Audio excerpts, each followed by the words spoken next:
Yu-Gi-Oh! Time rules have just changed drastically, and I don't know if tournaments will ever be the same. So this came as a little bit of a surprise, as this morning while duelists were looking at their booklet for rules for the World Championship, they noticed that the time rules weren't the same. But then when players like myself went and looked at the blog on the TCG for the regional FAQ, we noticed that those rules also changed. And they changed actually a couple days ago, and nobody realized because Konami said nothing about it. And you may think maybe the changes were small and minor. No, Yu-Gi-Oh! In the competitive form as we know it has changed. So what has changed? So looking at the FAQ page here, this is for the regional FAQs in North America, which I assume will take place for every other event like it. So YCS's, Europe side as well, and such. First thing you'll see here is in the FAQ for in-person regionals, it'll say, what happens if I'm not done my match after 50 minutes? If you've played in a regional, you'll know it's supposed to be 45 minutes, or used to be 40 minutes. That's changed to 50. You say, oh, that's not that big of a change, but that's nice, more time. But no, there's a reason, because if we keep looking down at what happens, that's changed. So we go to the question, what happens if my match is not done after 50 minutes? So the longer time rounds. When time ends in the round, the match is over. Neither duelist may begin or continue any actions that take place in the game. If you're in the battle phase, you've not finished the phase, game over. But life points don't matter either. If time expires and the match is not finished, it is a double loss. So you're up 1-0 in the match, but time is called, you both lose. The match is considered finished when one of its duels has 2 wins or other duels has 2 losses. So that is the same as before. And if the duelist has completed 3 duels without the match concluding, they go into a 4th duel. So what that means is if it's 1-1 and then a card that incites a draw happens, so say 1 day apiece for double deck out, then you go to a 4th duel instead of the match ending in a draw. And if a duelist has won 1 duel and the match is not concluded after 50 minutes, both duelists will receive a double loss. Pretty much, draws do not exist anymore because you can never end in a 1-1 tie. Double losses will stop that. And you can never end the game with a draw because you'll go to the 4th game to decide it.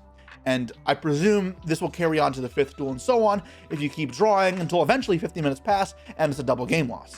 So this is huge. 5 more minutes on the clock is a big difference as well to mitigate this, but this means the incentive for slow playing is just like solely malicious to screw over your opponent because you cannot win on slow playing. However, it does mean that if you have a naturally long game and you have to grind through, you might just both lose anyways, because if game 1 takes a long time and then game 2 is like that as well, what do you do? As well as some formats may require a lot of things to go on. Let's bring back to tournaments. If I'm playing a tournament mirror match and my match is only 50 minutes long, there were a fair bit of games that ended in either game 2 only when it was 1-0 or in time. In this case, both players just lose, which is kind of crazy. This also means that people can't intentionally draw. Now, I want to preface this with before this, when draws existed, you were not allowed to intentionally draw. It is considered a collusion. It is cheating. However, players would do it because it is so hard to catch. And the incentive to do that is sometimes the cutoff for making the top cut of a regional or a YCS was if you drew, it was pretty much the same as winning. So when players had 2 losses in round 12 of the WCQ, drawing would guarantee their place in top cuts.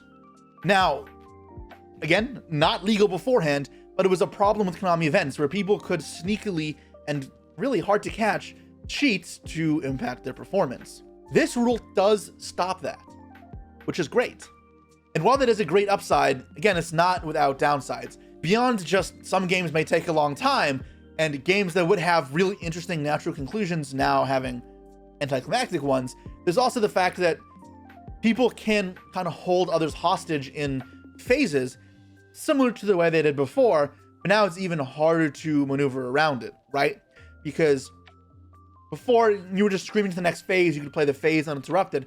Now, if you start comboing in, say, the battle phase or the main phase, it is way harder for the turn player to actually try and end the duel. And they have to actually end the duel, not just burn a little damage. So we may see ton of arguments occur as people rush to close out games that are unable to do so. Now, you could argue, what's the incentive here for a player to try and get a double loss?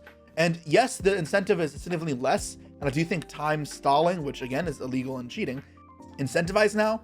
In a world, it still does make sense to some degree for players to open up a double game loss if they're going to lose anyways, because then it's one less player that may have to compete with on the lower level for tiebreakers. Or if their tiebreakers are better than your opponents, you're still technically maintaining a higher position than them. It could be the difference between 33rd and 32nd at a YCS, for example. It's not completely without flaw. Again, I just want to advocate, this is not allowed. It is technically cheating. Not technically, it is cheating, and you should not do it. If you get caught, you will get banned, and deservedly so. But players still do stuff, and you want to make the rules encourage a way where cheating just isn't possible. So it's still a little rough from that perspective. As of right now, this FAQ hasn't been posted onto YCS events. So we don't know if this will pertain to the next YCS, which will be Vancouver, or even if at all to YCSs. But we do know it will be in regionals. It's also only in North America at the moment, and I think Latin America as well, because they're run by the same division, but we'll probably see this adapt over to other regions as well. We just technically aren't sure if Europe will follow this. But this does seem the way that things will be going. And it's hard to say that this is all for good. I do think this is overall a good change. Getting rid of draws will mean that people can't do collusion as much. It will mean that there's less, even if not zero, slow play intentionally for the sake of cheating. Now, there are a few other implications with this change. For one, it's tournaments should end faster. I don't know if this will be accurate because 5 extra minutes are into the clock for every round. So for a regional or YCS, this is adding about 45 minutes to the day. And then you're still gonna have to deal with the same end around judge calls of my opponent's slow playing, they're not playing fast enough. That happens with the end of phase stuff right now. In reality, the end of phase rule we have now doesn't add that much time in actually completing the phase, because that one phase really shouldn't take that long. It's all the judge calls that occur that really extend the tournament. So with 5 extra minutes on the clock and the judge calls presumably still happening, I don't know if this will actually speed up the tournaments, but I don't know if that's the incentive here besides this or behind this rule change. The other big implication here is if you want to be good at Yu-Gi-Oh! And really thrive in these metagames, practice will matter more, as well as knowing when to concede will matter more. Because even for myself, I can pick up decks very quickly, but sometimes I'll be learning as I'm playing the tournament. And if that happens, my first few rounds, I will be slower. Still won't go to time every round, don't get me wrong, but it does mean that I'm moving at a slower pace than I would if I were, say, an expert with the deck. Which is a shame, because then it may also harshly impact my opponents, as well as impede on my own ability to succeed. And then having good knowledge of the format is also useful for knowing when a game is lost and to concede early. If you don't just concede early, you may be jeopardizing your own ability to win. Because even if you're able to win game 2, but now there's only 5 minutes on the clock, all you're doing is screwing over your opponent. You can't win anymore. And that's a harsh reality that players will have to learn the hard way in Yu-Gi-Oh! Now, the interesting thing is it goes both ways, right? So if your game 1 goes 30 minutes and game 2 you're playing and you're down game 1 and you're looking like you can win, while it looks that way that you're going to get a double game loss, if your opponent wants to win as well, they're more incentivized to scoop earlier in game 2, even if it's a less confident victory for you. It does change that sort of dynamic as well, as players have to make judgment calls on what the higher chances are of winning. One more thing to quickly note is that now if you were ever considering playing an event with an off-the-wall sort of rogue strategy, you now have to debate if it's even feasible to win matches, because your opponent understandably may have to read a lot of your cards. And if that's going to happen, you can't call in a judge on the opponent for slow play. But at the same time, it may just result in double losses. For example, when I played my Crystal Beast deck at YCS King Kun, and I made top cut at that, I went to game 3 maybe once or twice the entire tournament. I would win matches 1-0 or 2-0. It was kind of incredible because my combos took a long time already, and the fact that I played so many cards my opponent had never seen before meant that every game took a long time. And you probably just cannot do that with these rules. So that may be more of an exception because it's both confusing, or different and long, but it means that decks that have that similar sort of trait, like if you want to play a Valence deck, for example, you're gonna have the same sort of problem. where you may just not feasibly be able to enter big tournaments for them unless or until they become meta, which is a very abnormal dynamic of the game. Now, one last thing I would like to add as we talk about changes here. The last time time rules were changed to this degree, where, wait, I just realized I see my name here. That's hilarious. The perk of winning the UDS concluded after the W25. Only duels who won the UDS championship, Jesse Kotton, sure free entry. That's awesome. I'm on the FAQ. I'm sorry. I swear that wasn't planned. I just saw my name on there and got confused for a second and I lost train of thought. The last time there was a huge change in time rules, it was 2018, and the first event was YCS Secaucus 2018. If you were at that event, you remember it did not run faster, and there were a ton of disqualifications for players playing with malicious intent. Anytime there's a change in rules, you'll find people try to abuse stuff. Again, I really do not want to advocate for this, but being aware of what could happen helps you prevent it as well, as being more diligent.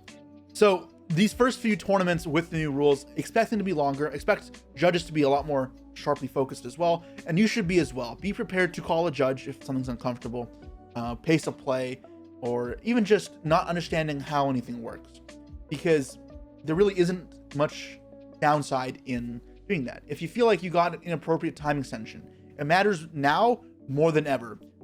Feel free to appeal. There really isn't much downside to it. And then this applies to all things, right? If you have a question for rulings and such, I've seen people are scared to call judges, or they're scared their opponent will think less of them because of that. Don't. Please never be afraid to call a judge or be afraid to appeal. I think this rule change is not perfect, but it probably is a step in the right direction because it does fix some problems that have existed within competitive Yu-Gi-Oh! I'm excited to see how it plays out over the next few weeks and then for the rest of the time, and also how it is actually fully implemented and adapted across every single level of playing the game. Because again, it just says here, before it said in tournament or in-person regionals, which is really just one section of the tournament and worlds for whatever reason. Times are changing, and I'm ready for it. Let me know what you guys think. I'm very curious about it. I know this is going to be a conflicted debate and a heated one, but that doesn't mean necessarily is good or bad. It just means that there's a lot of things going on. So again, let's have a reasonable and polite discussions in the comments below, as well as I'll see you guys all next time. Peace.